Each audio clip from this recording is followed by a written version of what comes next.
Redacted.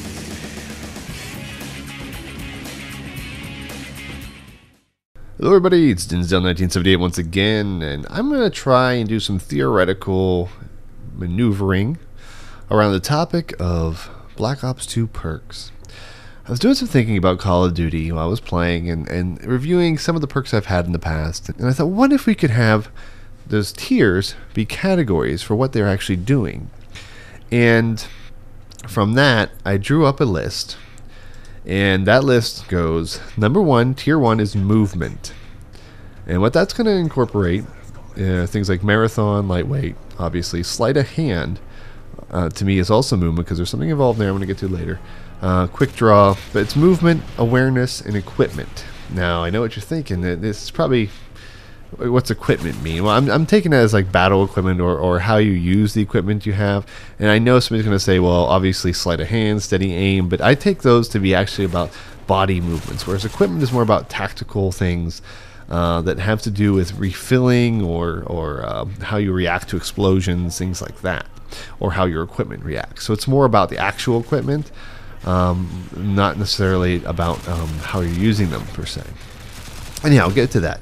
So the first tier that I'd like to go through is what I propose for Black Ops 2 movement perks. Number one, marathon.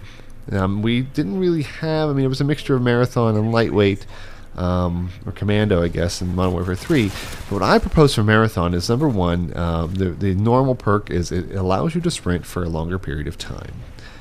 The pro version gives you unlimited sprint. Now here's what I propose needs to be done for every perk. The pro, getting the pro is still a challenge, or based around a challenge. I think they did it well, where it was like 3 different things or 2 different things in Black Ops. I like to continue that. I like to see it be about more things than just running 20-some miles or something like that. So that's good. I'm not going to go into those. That's a whole other aspect of designing perks. But I'm just talking about now, not only do you have to do those challenges, but I propose having something that takes away. Because to me, if you're boosting some aspect of a character, whether it be in a single-player game or in a multiplayer game like this, you have to give up something else. Because you can make an uber character, basically, by giving the 3 perks that we always seem to pick for those great classes. What I propose for Marathon is that if you have it on no matter what, it's going to scale by percentage, though, if you have the Pro. You're going to have slower ADS.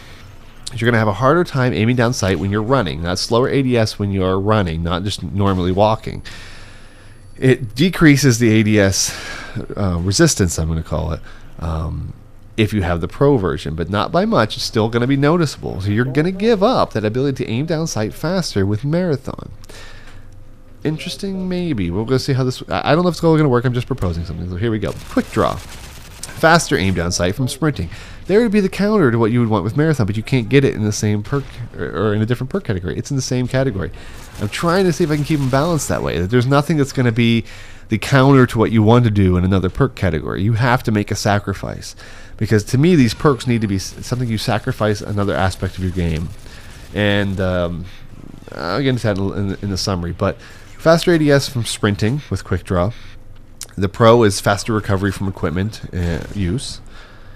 And the negative effect would be less accurate hip fire, because if you're able to bring up the gun quicker from sprinting, shall we say, you may not be able to hip fire as fast. So you're going to give that up, right?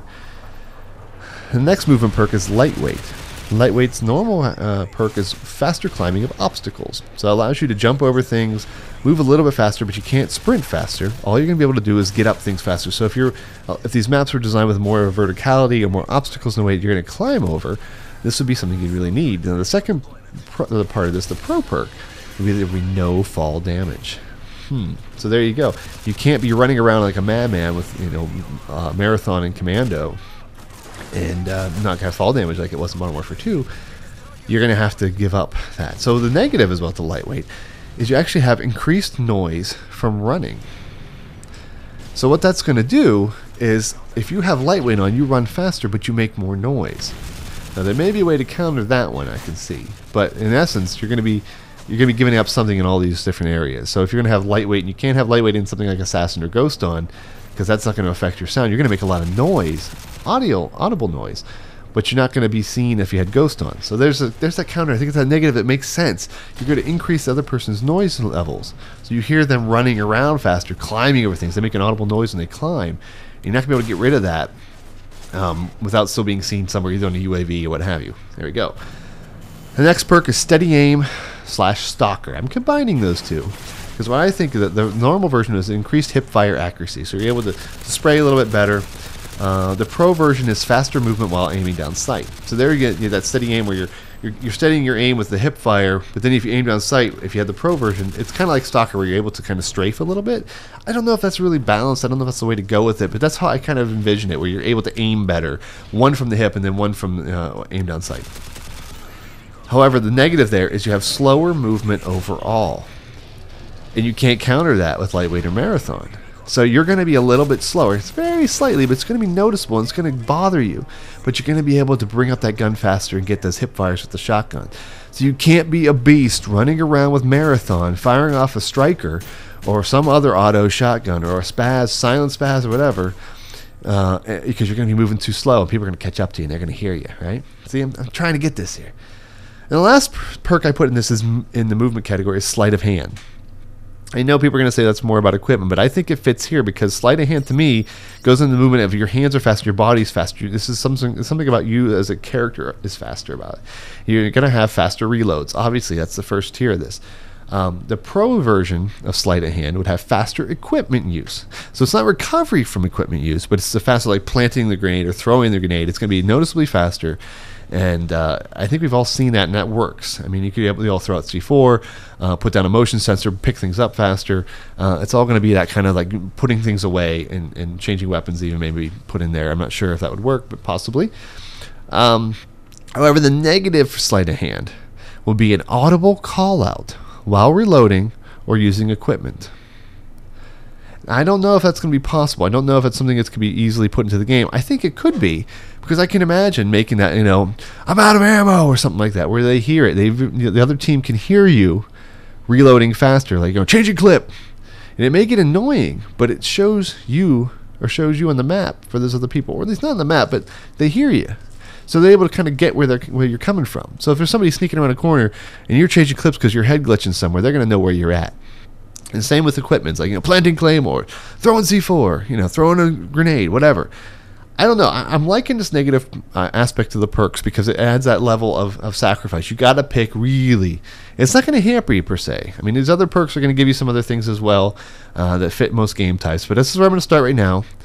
Marathon, quick draw, lightweight, stalker, steady aim, and sleight of hand for the movement category. Now remember, I was saying that the other two portions of these categories would be awareness, which is going to take into consideration things like ghost, ninja, sit rep. Okay, get it? So it's that awareness. So not only people being aware of you, but you being aware of other people and equipment. And then equipment or battle equipment, something of that nature. I don't know what to call that. Tactical equipment maybe. So things like tac mask, hardened, flak jacket, hardline, and scavenger to me. Because that's all about getting equipment and leaving equipment. I also have some ideas about the kill streaks, but I'm going to start here with this perk list. I'm going to go part 2 about the awareness perk list soon.